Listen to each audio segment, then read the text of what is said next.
And, you know, one of the things, I've been at the region for a long time, and one of the things that we recognized years ago was the lack of recognition that EMS providers receive. Today, the award that we are giving Grace is really due in part to the fact that it was captured on video. And, you know, so few of the events that EMS respond on, unlike law enforcement fire, is caught on video, and you can actually see the personal impact and the personal risk, if you will.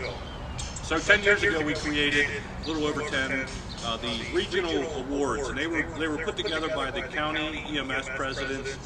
They met for a year or so trying to figure out how do we appropriately recognize the EMS uniformed services. And one of the awards that they created was a commendation for cardiac arrest resuscitations. And you know, I've been a medic for a long time, and many of my earlier partners, we would go through a decade and maybe be able to cite one resuscitation. When I'm hearing Nathan and Bobby share that his staff, this is their third one or their second one of the year, and you all stand there like, wow, it's no big deal. I mean, these are human beings who are now with their family because of the work of that.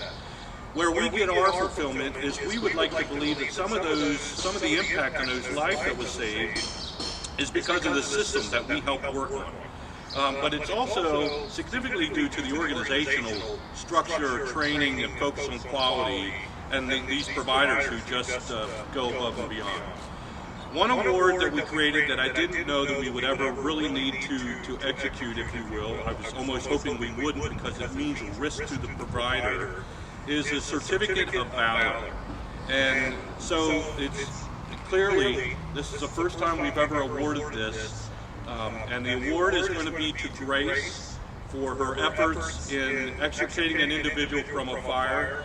And I love that your name's Grace, by the way, which in my heart means that you're willing to give something to somebody who didn't earn it. And the thing that sticks out to me that speaks to the epitome of an EMS provider is not when you got to that burning vehicle, and that vehicle had to be hot, and remove that gentleman from that life-threatening event.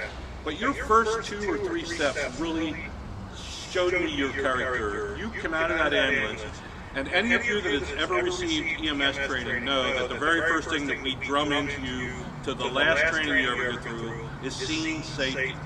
Well, when you're running towards a fully involved vehicle, that is not a scene that is safe. And yet her first 2 steps were not hesitation. It was come out and it was a beeline right to that vehicle. And I think we could offer that individual is alive today because Grace put her own life at risk to save his life. And on behalf of the Federation, I want to award you with the Medal of Valor, and I would love to see you wear this on your uniform as a normal practice, the first one in our region, Grace. And on behalf of the Emergency Health Services Federation, thank you for risking your life to save another. It's the epitome of EMS. Thank you.